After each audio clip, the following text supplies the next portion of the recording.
The hall was made of crystal that had been growing for 10,000 years. Light moved through it like liquid gold, bending and dancing in ways that hurt human eyes. Ambassador Eleanor Vance stood alone in the center of it all, surrounded by creatures from 1,200 different worlds. She was the only human in the room. She was the only human who had ever stood in this room. The eternal throne rose before her like a mountain. It was carved from a single piece of black stone that came from the heart of a dead star. Upon it sat Emperor Kelver, ruler of the Zithran Dominion, master of 2 million star systems, and the oldest living being in the known galaxy. His body was made of living obsidian. Cracks ran through his form like rivers, and inside those cracks burned fire that had been burning for 40,000 years. When he spoke, the flames flickered in rhythm with his words. "You stand before the eternal throne," he said. His voice was not loud, but it filled every corner of the massive hall. "Your species has been judged. Your world has been measured. Your future has been decided." Eleanor said nothing. She simply stood there, her hands folded in front of her, her face calm. Around her, the representatives of conquered species watched with a mixture of pity and fear.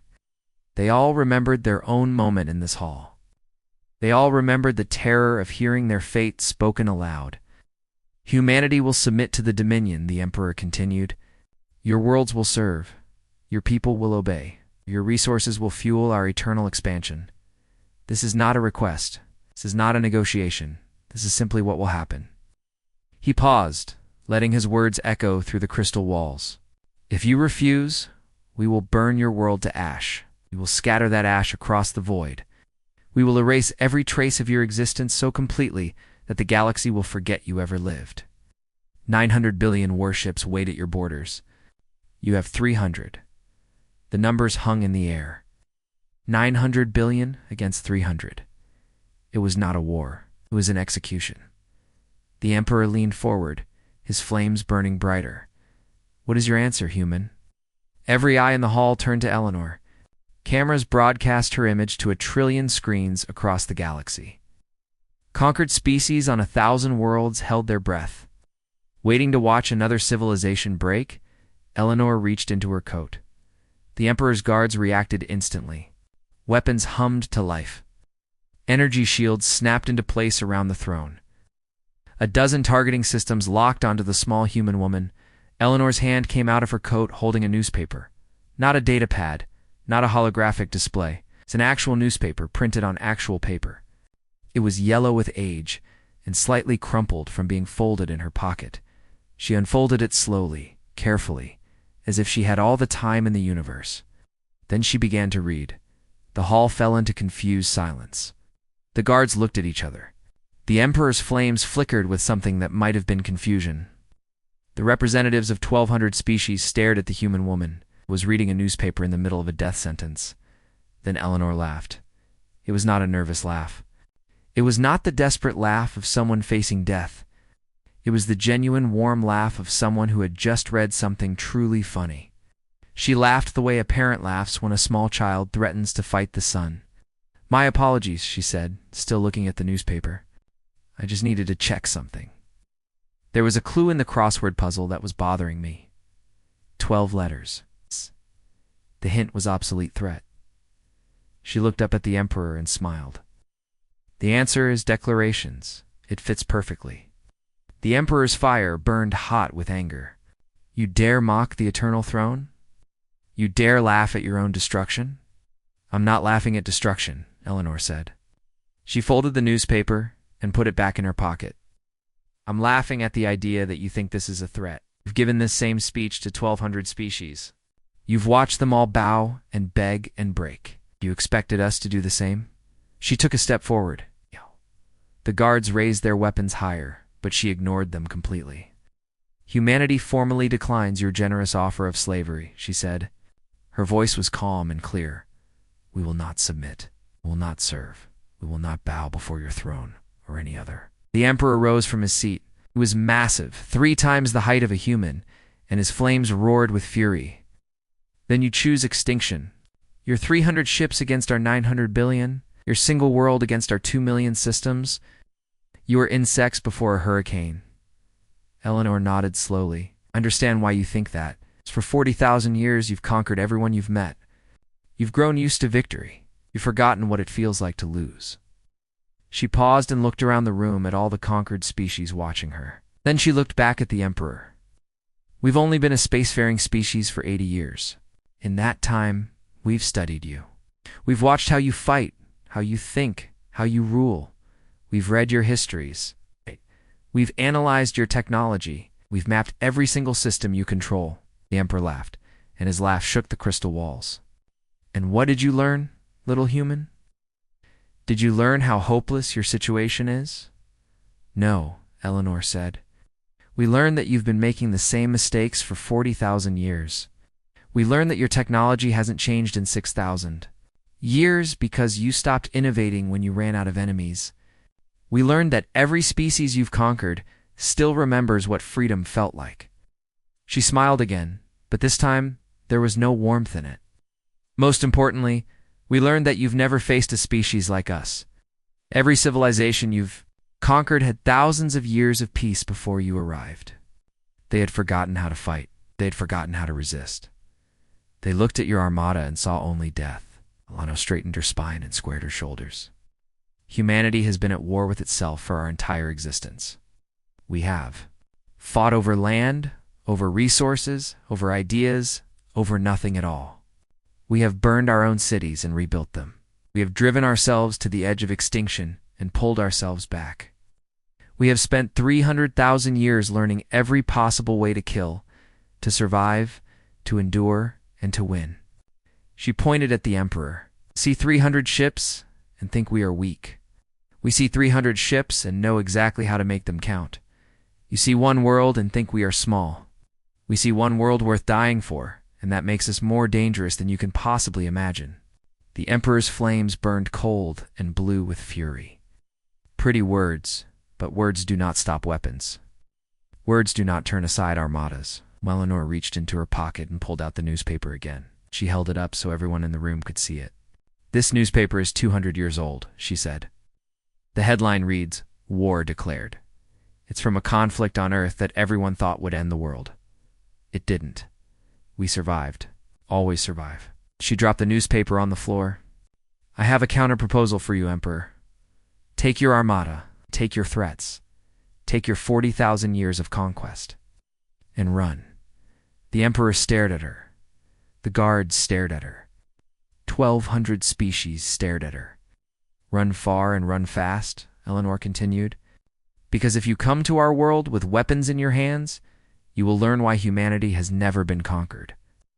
Not by nature, not by disease, not by each other, and certainly not by you. She turned her back on the Emperor and began walking toward the exit.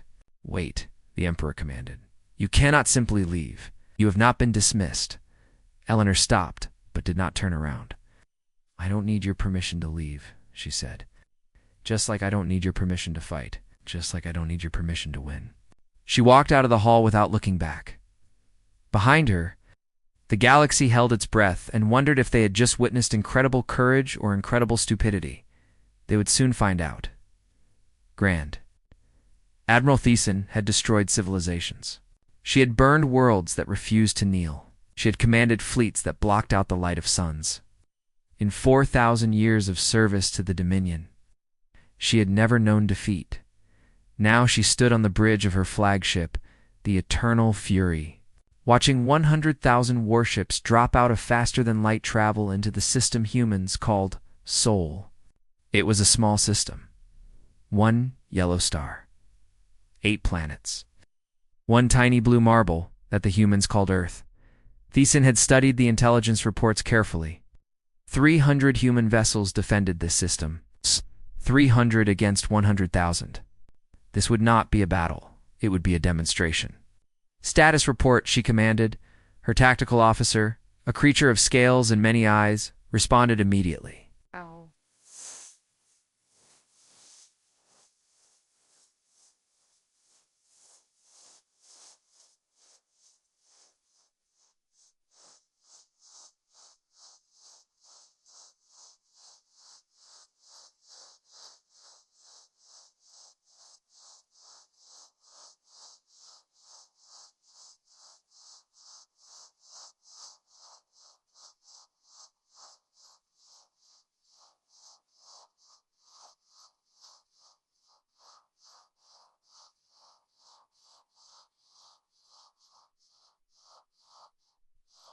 human fleet detected in orbit around the third planet. They are not attempting to flee. Thiessen allowed herself a small smile. Of course they aren't. They are young and stupid. They don't understand what's coming. She looked at the main display. The human ships were tiny things, barely the size of Dominion patrol craft. Their weapons were primitive, their shields were weak. The only thing remarkable about them was their foolish courage. Open a channel to the human fleet, Thiessen ordered. Give them one final chance to surrender. The communication officer worked for a moment, then nodded. Channel open, Grand Admiral. Human vessels, Thiessen said, her voice carrying across the void of space. This is Grand Admiral Thiessen of the Zithrin. Dominion, you are surrounded and outmatched. Your ambassador has insulted the eternal throne, but the Emperor is merciful. Surrender now, and your people will be allowed to live as servants. Resist, and you will be erased from existence. She waited. The human response came quickly. A young human male appeared on screen. He was wearing a military uniform that looked hastily pressed. Behind him, other humans worked at their stations with calm focus. Grand Admiral, the human said, this is Captain Marcus Cole of the United Earth Defense Force. We appreciate your offer, but we're going to have to decline. Please leave our system. This is your only warning. Thiessen laughed. The sound echoed across her bridge, and her crew joined in. 100,000 ships against 300, and the humans were giving them a warning. Foolish children, Thiessen said. You have made your choice. You will die for it. She closed the channel and turned to her weapons officer. All ships, fire at will. Destroy their fleet, then burn their world. Crossed 100,000 warships, weapon systems activated. Plasma cannons charged, missile bays opened. Energy beams focused. It was enough firepower to crack a planet in half. Thiessen watched with satisfaction as her fleet prepared to deliver death, and then nothing happened. The weapons that had been charging suddenly stopped. The lights on every console flickered once and went dark. Navigation screens showed nothing but static. The constant hum of the ship's engines fell silent. The synth's satisfaction turned to confusion. What is happening? Report. Her crew scrambled at their dead consoles. Officers shouted at each other. Panic spread across the bridge like a disease. Grand Admiral? The engineering officer called out. We've lost all systems. Weapons, navigation, life support. Everything is offline. That's impossible, Thiessen said. Run diagnostics. Find the problem. We can't, Grand Admiral. The diagnostic systems are also offline. Thiessen looked at the main view screen, which was now showing only darkness. Through the bridge windows, she could see the lights of other Dominion ships flickering and dying. 100,000 warships, the pride of the Dominion fleet, were now floating dead in space. A small light appeared on the communication console. Someone was trying to reach them. Grand Admiral, the communication officer said, his voice shaking. We're receiving a signal. It's coming from a human ship. Put it through, Thiessen commanded. The view screen flickered to life, showing a young human woman. She was sitting in a chair that looked comfortable, holding a cup of something that steamed. Behind her, other humans worked at their consoles without any apparent concern. Hi there, the woman said cheerfully. I'm Lieutenant Sarah Chen, IT Department. Sorry about the inconvenience. I hope everyone's okay over there. Thiessen stared at the screen. What have you done? Oh, right. I should probably explain. Lieutenant Chen took a sip from her cup. So, here's the thing. Your Dominion has been using the same operating system for about 6,000 years. It's very stable, very reliable. Unfortunately, it's also very predictable. She set down her cup and held up a small data pad. 3 months after first contact with your empire, we found the service manual. It was just floating around in an old database that nobody had bothered to encrypt. From there, it was pretty easy to figure out how your systems work. The synth scales rippled with anger. You're lying. Our systems are impenetrable. That's what you thought, Chen said. But the truth is, you haven't updated your security in 6,000 years. You never needed to. Every species you conquered gave up before they could figure out how to fight back. She held up the datapad higher. Every Dominion ship has the same root password. It's Kelver_is_eternal. All lowercase, underscores between the words. Kind of predictable, honestly. We tried it as a joke, and it worked. The bridge fell silent. Every member of Theson's crew stared at the screen in disbelief. Right now, Chen continued, we have complete control of your fleet. We can see everything. We can do anything. Life support, weapons, engines, navigation, all of it. She tapped her datapad. This is the delete fleet button. One tap, and every ship in your armada will permanently shut down. No life support. No heat. Nothing.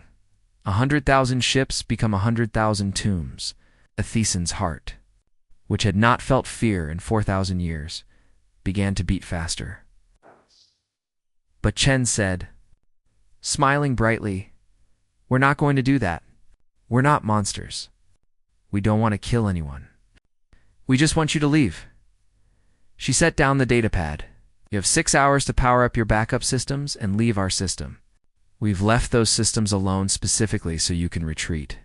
After 6 hours, we'll push a system update that your computers can't handle. Your choice? The screen went dark. Theson stood frozen on her bridge. Around her, officers scrambled to activate backup systems. It took 3 hours, but eventually, the Eternal Fury hummed back to life. One by one, the ships of her fleet reported the same success. Every single ship retreated. 100,000 warships fled from 300 human vessels without firing a single shot, as her fleet limped back toward Dominion space. Theson stared out at the stars. She had underestimated humanity. She would not make that mistake again. But as reports came in from across the galaxy, she began to realize something troubling. The recordings of her fleet's defeat were spreading everywhere. Every conquered species had seen it. Every slave world had watched as the mighty Dominion ran away from a species they had never heard of. For the first time in 40,000 years, the galaxy began to wonder if the Dominion could be beaten, and on a small blue planet called Earth. Humanity prepared for what came next, because they knew this was only the beginning. Emperor. Kelver had not felt rage like this in 10,000 years.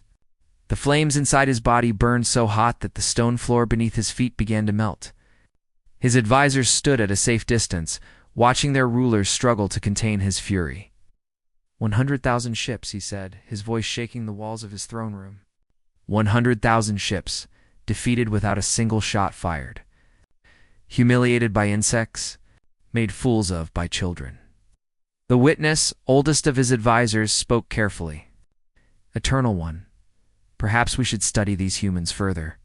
They have demonstrated abilities we did not expect. They may have other surprises waiting. Surprises. The Emperor turned to face the witness. They hacked our systems. They found a weakness we didn't know existed. That is clever. That is not power. We have 2 million star systems. We have 800 billion warships. They have one world. He walked to the great window that overlooked the capital city. Billions of beings lived in that city, all serving the Dominion, all bowing to his throne. Send everything, he commanded. Every ship, every soldier, every weapon we possess. I want the greatest armada ever assembled in the history of the galaxy. We will not trick them. We will not negotiate with them. We will simply erase them from existence. The witness hesitated. Eternal One, even if we send everything, it will take months to assemble such a force, and the humans will know we are coming. They will have time to prepare. Let them prepare, the Emperor said. Let them build their defenses. Let them think they have hope. When our armada arrives, we will crush that hope into dust. The galaxy will watch, and they will remember why no one defies the Dominion. Across the Empire, the order went out. Ships were pulled from every sector. Soldiers were mobilized from every world. Factories that had been idle for centuries roared back to life, building weapons for a war that would end with humanity's extinction. 800 billion. Warships began their long journey toward Sol on Earth. Ambassador Eleanor Vance stood before the United Human Parliament. The chamber was packed. Every representative, every advisor, every military commander who could be spared attended this meeting. They all knew what was coming. "They're sending everything," Eleanor reported. Her voice was calm, as if she were discussing the weather. 800 billion warships. Every soldier they have, every weapon in their arsenal. The chamber erupted in worried murmurs. General Torres, commander of Earth's defense forces, stood up. "Ambassador, our hack won't work twice. They'll have changed their passwords, updated their systems, prepared countermeasures. And even if we could shut down half their fleet, that still leaves 400 billion ships. We cannot win a straight fight against those numbers." "You're correct," Eleanor said. "We can't, and we won't." She activated a holographic display in the center of the chamber. Stars appeared, glowing points of light scattered across the darkness. 40,000 years ago, she began, the Dominion conquered a species called the Architects. They were not warriors. They were builders. They created structures around stars that could harness energy on a scale we can barely imagine. The display zoomed in on an ancient image of a massive ring surrounding a sun. The Dominion burned the Architects' worlds. They killed billions. They stole the technology they found without understanding it, and they thought that was the end of the story. Eleanor paused, looking around the room. It wasn't. She changed the display. Now it showed the asteroid belt between Mars and Jupiter. 80 years ago, when humanity first began exploring our solar system, we found something hidden in the asteroids. It was buried deep, shielded by technology that made it invisible to any scanner. We found it by accident when a mining ship crashed into it. The display showed a structure unlike anything human hands had built. It was made of metal that seemed to flow like water, covered in symbols that glowed with soft light. It was an architect archive, Eleanor continued. They knew the Dominion would come for them. They knew they would lose. So before they died, they hid pieces of their knowledge across the galaxy. They hoped that someday someone would find it. General Torres leaned forward. "What did you find in this archive?" Eleanor smiled. "Everything. The architects didn't just build structures, General. They built doors. Gateways that could connect any 2 points in the galaxy instantly. The Dominion has been walking through the architect's house for 40,000 years without knowing that the doors still work." She changed the display again. Now it showed 12 points of light scattered across human territory. These are gateway nodes. The Dominion can't see them because they don't know what to look for. But we can see them. We can use them. And we have been building toward this moment since the day we found that archive. The chamber fell silent. Representatives stared at the display, trying to understand what they were seeing. "You're saying?" One representative finally spoke, "That we can go anywhere in the galaxy?" "Instantly." "Yes. And the Dominion doesn't know?" "They have no idea." Eleanor deactivated the display and faced the Parliament directly. "We have spent 80 years preparing for this war. We found the archive. We decoded the technology. We built the nodes. We studied the Dominion and learned their weaknesses. Every single thing we have done since first contact has been building toward this moment." General Torres shook his head slowly. "The newspaper. In the throne room. You knew all of this when you laughed at the Emperor." "I knew enough," Eleanor said. "I knew that they expected us to be afraid. I knew that they had never faced an enemy who was ready. And I knew that when the time came, we wouldn't have to defeat their armada. We just had to change the rules of the game." She walked to the center of the chamber. "The Dominion thinks this war will be fought in our solar system. They think their numbers will crush us. They think we will stand and die like every other species they have conquered." Her voice hardened. "They are wrong. We are not going to defend Earth. We are going to attack everywhere else."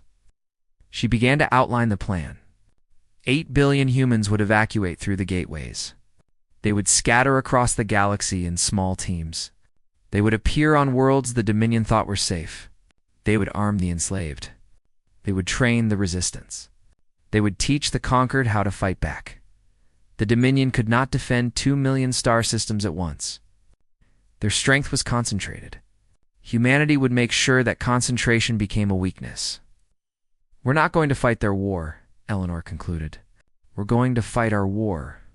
And by the time they realize what we're doing, it will be too late to stop us." The Parliament voted that night. The evacuation began the next morning. Within a month, Earth was empty. The Dominion Armada would arrive to find an abandoned world. But by then, humanity would be everywhere else, and the real war would have already begun. The Dominion Armada arrived at Sol like a cloud of angry metal. 800 billion warships filled the space around the small yellow star. Their weapons were armed. Their shields were raised. Their crews were ready for the battle that would end humanity forever. They found nothing. Grand Admiral Thiessen, who had been given command of this final assault to redeem her earlier failure, stood on the bridge of her new flagship and stared at empty space. The human fleet was gone. The orbital stations were abandoned. Even the planet itself, the blue marble called Earth, showed no signs of life. "Where are they?" she demanded. Her sensors officer worked frantically at his console. "Grand Admiral, we're scanning the entire system. There are no human vessels. No energy signatures. No communications. Nothing." "That's impossible. 8 billion humans lived on that world. They can't simply disappear." But they had. Search teams landed on Earth and found empty cities. Food still sat on tables. Vehicles were parked in neat rows. Everything was exactly as it should be, except there were no people. Not a single human remained. Thiessen reported her findings to Emperor Kelver. The Emperor received the news in silence. Then he gave a simple order: find them. For 3 months, the Dominion searched. They scanned every planet, every asteroid, every corner of the Sol system. They found no trace of humanity. It was as if 8 billion people had simply ceased to exist. Then the reports started coming in. The first came from Sigma Outpost, communications relay on the edge of Dominion space. The entire station went silent one night. When ships arrived to investigate, they found every piece of equipment destroyed and every Dominion soldier unconscious but alive. Written on the walls in bright red paint were 2 words: "We." Remember, the same message appeared on a dozen other outposts over the following weeks. Dominion soldiers would wake up in empty facilities. Their weapons gone, their equipment destroyed. With those 2 words staring at them, then came the Forge Worlds of Kith. Kith was a system of 5 planets dedicated entirely to manufacturing. Millions of enslaved workers built warships there, working in terrible conditions under brutal overseers. The system was heavily guarded. Nothing was supposed to get in or out without the Dominion knowing. One morning, the workers stopped working. They walked out of the factories and stood in the streets. When the guards tried to force them back inside, they found that someone had replaced their weapons with fakes. The real weapons were now in the hands of the workers. The uprising lasted 3 days. When it was over, the Dominion garrison was captured, and the Forge Worlds declared themselves free.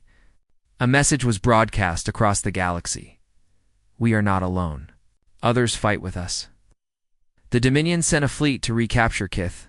They arrived to find the entire population had vanished, taking every useful piece of technology with them. The factories were empty shells. More reports followed. Every day brought news of another attack, another uprising, another system breaking free. The Dominion could not understand how it was happening. Their enemies seemed to be everywhere and nowhere at the same time.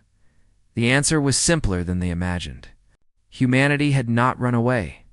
They had spread out, using the architect gateways. Small teams of humans had scattered across the galaxy. They appeared on slave worlds and taught the oppressed how to fight. They appeared in military installations and sabotaged critical systems. They appeared in places the Dominion thought were safe and proved that nowhere was safe anymore. Captain Marcus Cole led a team of 50 humans to a world called Vreth. The Vrethian people had been conquered 12,000 years ago. They had served the Dominion for so long that most of them had forgotten what freedom meant. Marcus and his team did not come with weapons. They came with stories. They sat with the Vrethians and told them about Earth, about humanity. about a species that had spent its entire existence fighting for survival. They told them about the empty throne room and the ambassador who had laughed at the emperor. They told them that change was possible. Within 3 months, Reth had a resistance movement. Within 6 months, that movement had freed 3 neighboring systems. This pattern repeated across the galaxy. Humans would appear, share their knowledge, train local fighters, and then vanish before the Dominion could respond. They weren't trying to win battles. They were trying to plant seeds, and those seeds were growing on a world called Crystallis. A human woman named Dr. Yuki Tanaka helped the local population disable a planetary shield generator. On the mining colonies of Sector 7, human engineer named James Okonkwo showed workers how to sabotage production lines without getting caught. On the prison planet of Mordeth, human soldier named Aisha Rahman led a breakout that freed 10 million political prisoners. Everywhere humans went, hope followed. Emperor Kelver watched his empire begin to crack. He sent fleets to crush rebellions, but by the time they arrived, the rebels were gone. He ordered increased security on every world, but there were not enough soldiers to guard 2 million star systems.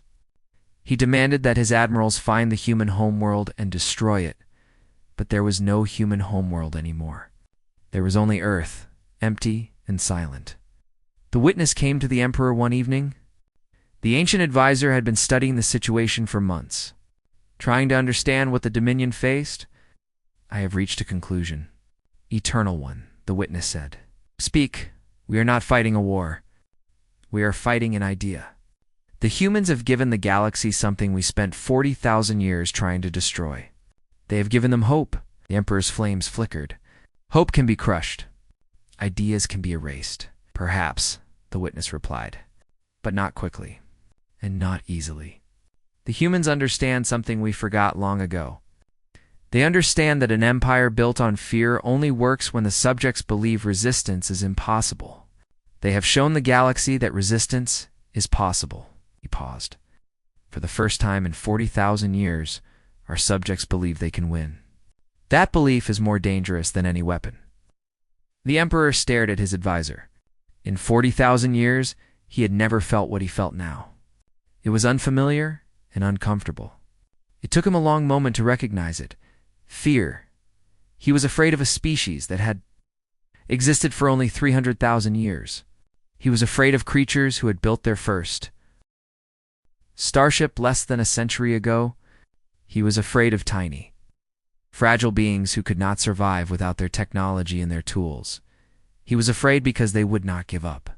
He was afraid because they would not stop. He was afraid because no matter how many of them he killed, more would appear, spreading their message, planting their seeds, teaching the galaxy that the Dominion could be beaten. The war was not going as planned. The war was not going anywhere. The Dominion was not losing battles. They were losing something far more important. They were losing control. And somewhere in the galaxy, 8 billion humans waited for the moment. When the Emperor would finally understand that he could not win this fight, that moment was coming soon. 1 year had passed since the war began. Emperor Kelver sat alone in his throne room, staring at reports that no longer made sense. Half his empire was in open rebellion. 14 major species had declared independence. His fleets were scattered across the galaxy, chasing shadows and fighting fires that spread faster than they could be put out. The Great Dominion, which had stood unbroken for 40,000 years, was crumbling from within. He had not slept in months. His flames, which had once burned bright with pride and power, now flickered low with exhaustion. The weight of his empire pressed down on him like a mountain. The witness had stopped coming to see him. The advisors had stopped offering suggestions. There was nothing left to suggest. Every strategy had failed. Every plan had crumbled. The humans were everywhere and nowhere, impossible to catch, impossible to stop. A sound interrupted his thoughts. It was soft, barely audible. It's like the whisper of wind through an open door. He looked up. A circle of light had appeared in the center of his throne room. It hung in the air like a window to another place, its edges glowing with soft blue energy. A gateway. An architect gateway? In his own throne room? Eleanor Vance stepped through. She looked exactly as she had 1 year ago, standing in this same room while he pronounced her species' death sentence. She wore the same simple clothes. She carried the same calm expression. And in her hand she held a newspaper. The Emperor's guards rushed forward, weapons raised. Eleanor did not even look at them. "You should tell them to stand down," she said. "I'm not here to fight. And honestly, it wouldn't matter if I was. My people have been studying your security systems for a year now. The Guardian protocols have 17 exploitable weaknesses. Your personal shield has 3. I could list them if you'd like." The Emperor raised his hand. The guards stopped. "How did you get a gateway into my throne room?" "The architects built them everywhere," Eleanor replied. "Hidden in walls, buried under floors, disguised as ordinary objects. Your palace has 47 of them. You've been walking past them for 40,000 years without knowing." She crossed the room and sat down in a chair that was meant for visiting dignitaries. No one had sat in that chair uninvited in 10,000 years. Eleanor sat in it as if it belonged to her. "I brought you a gift," she said, placing the newspaper on the table between them. "It's today's edition. We started printing again. Seemed appropriate, given how this all started." The Emperor looked at the newspaper. The headline read, "Dominion Council votes to negotiate." Below, it was another headline, 14 species declare independence, and smaller. At the bottom, "Ambassador Vance to meet Emperor for coffee," she says. "Why are you here?" the Emperor asked. His voice was tired. It did not sound like the voice of a god king. It sounded like the voice of an old man who had watched everything he built begin to fall apart. "To end this," Eleanor said, "we could keep fighting. You know that. We could spend the next 100 years picking your empire apart piece by piece. We could destroy everything you've built and scatter the ashes across the void." She leaned forward. "But we don't want to. We never wanted to. All we ever wanted was to be left alone. When that became impossible, we wanted to survive. And now that we've proven we can survive, we want something better." The Emperor's flames flickered with confusion. "You could destroy us. You could take everything. Why would you choose not to?" "Because we're not you," Eleanor said simply. "We've spent 300,000 years fighting each other. We've burned our own cities. We've driven ourselves to the edge of extinction. We've done terrible things to each other for terrible reasons." She paused, her eyes meeting his. "But we learned that conquest doesn't last. We learned that empires built on fear always fall. We learned that the only things worth building are the things people choose to be part of." She picked up the newspaper and held it up. This paper contained stories from 14 different species. Writers from worlds that hated each other a year ago. They're working together now. They're building something new.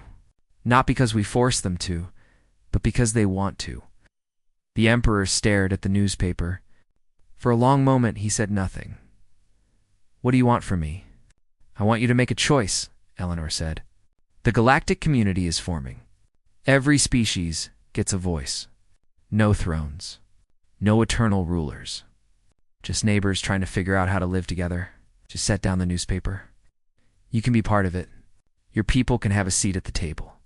Not as masters, but as equals. It won't be easy. It won't be comfortable. But it will be real, and it will last." The Emperor rose from his throne. He walked to the window and looked out at his city. Billions of beings lived there, all of them wondering what would happen next. "And if I refuse?" Eleanor stood up and walked to stand beside him. "Then we keep fighting. We keep spreading. We keep teaching the galaxy that freedom is worth fighting for. Your empire will fall, not because we destroyed it, but because your own subjects will tear it apart. It might take 10 years. It might take 100. But it will happen." She turned to face him.